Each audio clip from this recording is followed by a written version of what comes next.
Links to support channel over at SubScribestar, the various other links. So MrBeast and MrBeast by name and Mark of the Beast by nature. So there's this surface story, which shouldn't surprise anyone, where the person you most suspect is following the script that you expected them to follow. Then there's kind of the bigger story of channels like MrBeast and why they're so big, or big channels in general. Some feel organic and others don't. In fact, some of them have a feel that there's just something right under the surface, as if it's, like a reptilian skin or something underneath a human mask, and every once in a while it starts to slip. So YouTuber MrBeast trans co-host Ava Chris Tyson accused of sending inappropriate messages to a child as streaming world is engulfed in another scandal. Well, I really don't like the way you play it down as if it's just another scandal. Talking to a 13-year-old kid in a prurient manner, it seems like it deserves more respect than just calling it a scandal. Anyway, so even the organic channels are very tightly constrained. Like something like the quartering. Yeah, I know a lot of people don't like him, but I mean, the worst you could say about him is he's milquetoast, which he is. Don't get me wrong, I don't watch the channel, but he gives the impression. I haven't watched YouTube in a long time. He gives the impression that he's interested in the subject matter, and it's lucrative for him. All he has to do is follow the formula. I don't mean like I'm too cool for YouTube. Every once in a while, pop culture is interesting. However, if there's an alternative, which most of these people have are on Rumble as well, including live streams, and then a lot of them are also on Odyssey, and Odyssey will suggest it. So every once in a while, I need a little brush up on pop culture. If I have to do it, I'd rather go to Odyssey or Rumble. And credit to Rumble. Rumble is doing amazing for what it is. It's not Rumble's not a free speech site. Weston over on Odyssey says he's going to try to do some live streaming over there. It's like you'll be on there a few months, and that'll be about it. But even for channels where the guys seem authentic, at least back when I was more on watching YouTube, one day soon, those guys are going to cross over to the point where they don't care about the material at all anymore, where it's just a job, which is fine because it's pop culture. It's not important. Except, what if pop culture actually was important? It's like, when you think about it, it's the best brainwashing tool on earth because it's just passive entertainment that people don't take too seriously. Except, it's always putting out a message from a very limited set of views, where it's like 6 companies control most of dissemination of this type of information, and then you look at the investors, and it's like State Street, Vanguard, and BlackRock are heavily invested in these companies. So the greatest trick propaganda ever pulled was convincing people that it didn't exist, or that they were. And what a irony that Kevin Spacey was the one giving those lines. It'd be funny to go back and watch his old movies and clip lines from his films. If you saw the film I'm referring to, I forget the name of it. Or that people think that they're immune to propaganda. Well, propaganda does exist, and you're not immune to propaganda. YouTube came out a video hosting. God, that's disturbing. So he's on hormones to grow those things on him. That's rough. So they came out. They're a video hosting company that allowed a lot of freedom. The first video is still up. It's like some guy goes to the zoo. It's one of the earlier creators, and it's an interesting video. It feels special. It feels, I don't know, melancholy for what YouTube could have been, and the absolute freaking cancer it is now. And what YouTube could have been would have been amazing. But Google saw that there was a bit of dangerous freedom over there. Free, that open marketplace of ideas, free speech. And the puppet masters involved with Google got nervous, so they bought it. And ever since, what happened to do no evil, Google?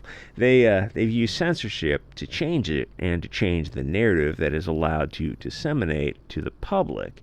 But slowly, people became aware how weird the Puppet Master's narrative was. Hillary Clinton pants right there. And it's not even conscious, but it's subconsciously. YouTube just gets boring. It's the big soy mouth thumbnail clickbait, and there's a girl in a tank top, real girl, opening boxes with her boobs out, or people are trying different hot sauces. I mean, okay, that would be the one thing I could watch. The only thing I see on YouTube, the only thing of stuff I actually watch nowadays is gardening videos and botany and that kind of stuff. And I watch, I don't have a green thumb, but I've been gardening. And I watch it on the Brave browser so that there are no ads. The narrative from YouTube was plastic matrix. The surface level was fine, but there was no substance to it. It was just sustenance to it, or substance. It was just popcorn. When in the early days of YouTube, you could find almost everything, including a bunch of pretty far out there conspiracy theory stuff. Sorry, people who are into cryptozoology or the shape of the Earth being something unconventional. It's not, because geophysics and the or even just wave propagation and mineralogy, believe it or not. And the user chose his own experience. The agency was with him, and slowly YouTube, though, I mean, to be fair, some cryptozoology is entirely, I mean, what's the coelacanth or something, that long undiscovered fish? So there's that kind of stuff, but you're talking about like not megafauna. It's gonna be stuff under under 40 kilograms, because otherwise it's gonna be obvious. And slowly YouTube promoted some channels with the viewpoints that these lizard people wanted, and others fell back. You had to look for them. Then they got warnings and good think Wikipedia notes. Like, well, how is it would go to a Wikipedia article. You go, so who wrote the article? Oh, we don't know. So how do you know they're credible? Oh, they're not. So then why are you connecting it to YouTube? Because we just want the appearance. We want you to know that there's an approved puppet master narrative. They were telling you what to think, not allowing you to think, because they felt they knew better than you. Then they just started openly kicking off any channels that went against the narrative. They labeled them extreme, but those channels were over target.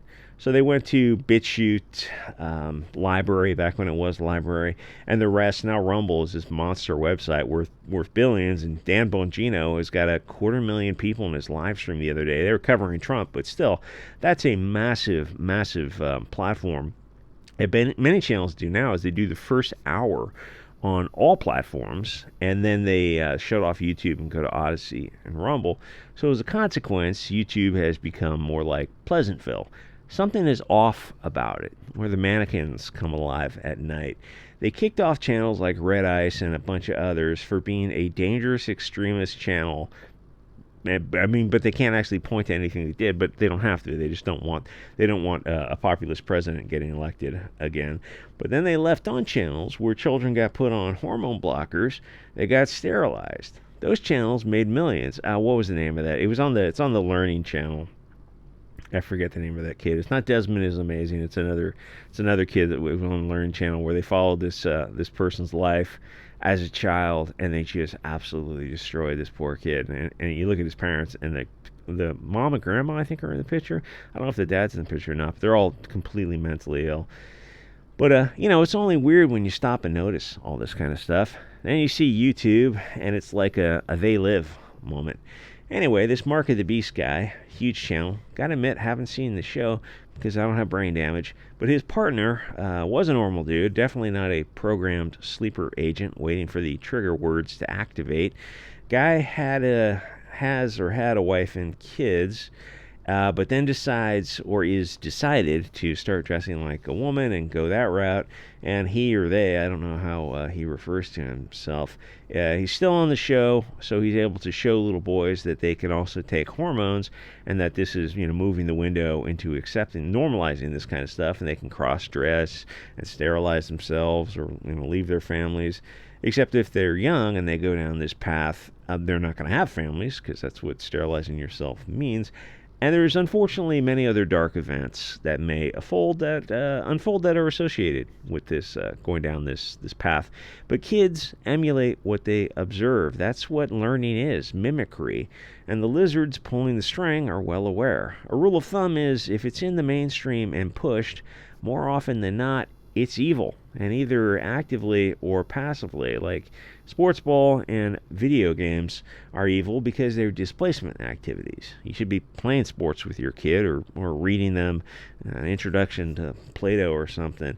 It's a matrix activity where you're not a danger to the system when you're sitting in front of a TV or scrolling Twitter. You're nothing. You're just a cog who's doing as programmed, getting fatter and more harmless, essentially turning into a placated cow.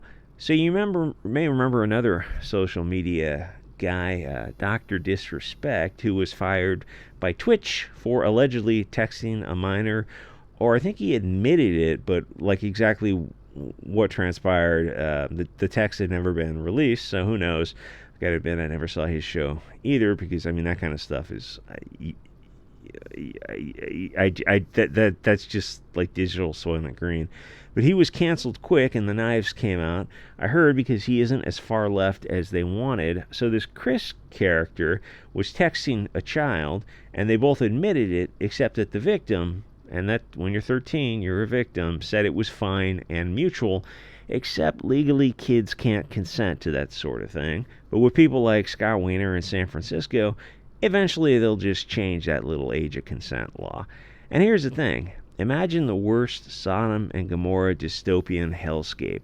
That's what these people want, and they're working every day to achieve it because they're mentally ill.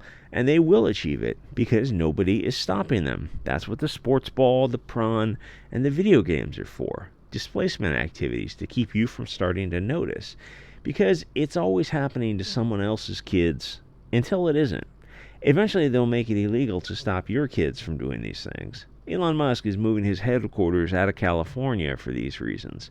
The people who work every day to advance their interests, no matter how malicious and nefarious, will win over the people who watch sports and play video games. If 40 years ago you told people we would be here, they would not have believed you. They'd just go, why did you let it get so far?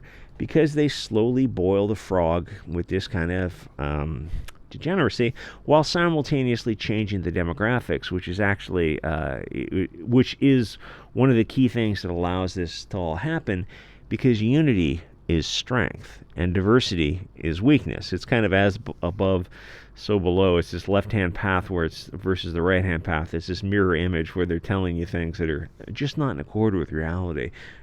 Hey, person saying this, speaker, can you give me some historical examples of where diversity has been a strength? And maybe we can look at some issues of where it's actually been a weakness, like 99% of the time. They're just not going to do that, because not enough people care, unfortunately.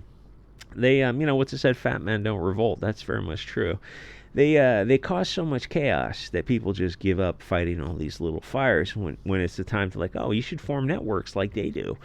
So the things with this BLTG whatever, there seems like they're adding a new letter every day, and you guys have one joke, and then you look at it and you're like, but you are adding a new letter at least every few months. Well, so what's the plus stand for? Well, you know what the plus stands for. The thing is, if they're discussing things of a prurient nature to children, half the time they're teaching it in schools, well, you literally have adults grooming children. These adult strangers are converting these kids without the parents' consent. That's grooming. That's the definition of it. The kids want attention, so they mimic the behavior of the adults who have got, furry, otherkin, blue-haired, weirdo type of stuff. So the kids become stars for a little while until the spotlight turns to the next kid.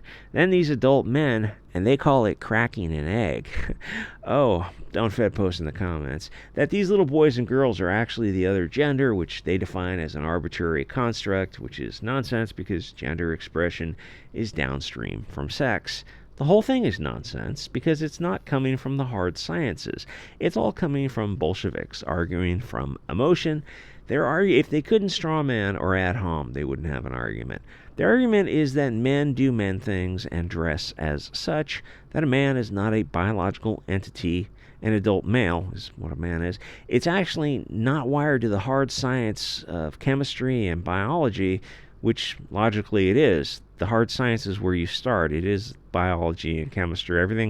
else is way far downstream from that. Instead, abandon the real sciences and define men as humans that identify as men, and maybe not even humans for long, and are not women, which is a circular definition, but neither one of those terms can really be defined other than a circular definition. According to psychology, well, psychology is not a science. It's mostly nonsense. And any dictionary that includes a circular definition like that, it impeaches, invalidates the entire dictionary. There's no way that should be make it past an editor. And I promise you, there are still people who are writing these dictionaries, working for dictionaries, who are pressured by these identitarians, ideologues, into putting that in there, and it goes against everything the science of etymology has taught them to have a circular definition. It's like, this is meaningless, right? This is just Bolshevism. But they had a figurative gun to their head that they had to put it in there. It's like, this invalidates the entire website if you put something in here that's objectively nonsense. But they're counting on, I guess, not enough people knowing that. So a high school student can break their argument down logically because it's retarded. But practically speaking, he's not allowed to break the argument down, or he'll be doxxed, he'll be outed as a Nazi, he'll be blacklisted from employment, kicked out of his bank, kicked off social media, and probably physically in danger from Trantifa. So the arguments just don't get made. So things just continue to get worse. Biology and physical anthropology professors can tell you that this is all bullshit, but they won't because they'll lose their book deals, so they just pretend to go along with it. Anyway, this community is rather strange because it's one where adult men are openly grooming children, and nothing is done until it's so egregious, like in a case like this, it becomes so public that people feel safe reporting it, like in this case where an adult man was allegedly grooming a 13-year-old boy to help him crack his egg. Instead of just leaving a child alone to develop naturally into the man that would probably realize, oh, this is all just a phase. You're just mimicking behavior, and a lot of kids grow out of that weird phase that some kids get into, where suddenly they discover girls at a certain age. Some are later bloomers. I was a later bloomer myself, but eventually it kicks in that you notice the opposite sex, and it's like something changes in your brain. You go, oh, they get married and they have kids. Instead, they stop that. They cut that off when they're at their most vulnerable, and they groom them to crack his egg to become one of them. So when you look at their growing numbers, you start to realize that this isn't organic. It's a social contagion. It's what's the Holland flower nonsense, bloom kind of stuff, where adults, either public figures or people like the Bud Light person, I forget the guy's name, Dylan something. They turn themselves into celebrities simply by playing this role because there's money in it, and nothing can legally stop them.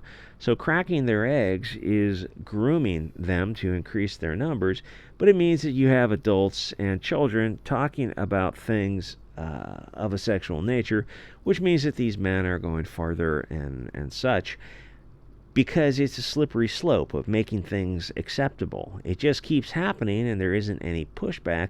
And if you had any doubt, no, you're not going to vote your way out of this. Where we are now doesn't change without war. Anyway, like, comment, subscribe, and I'll see you guys on the next episode.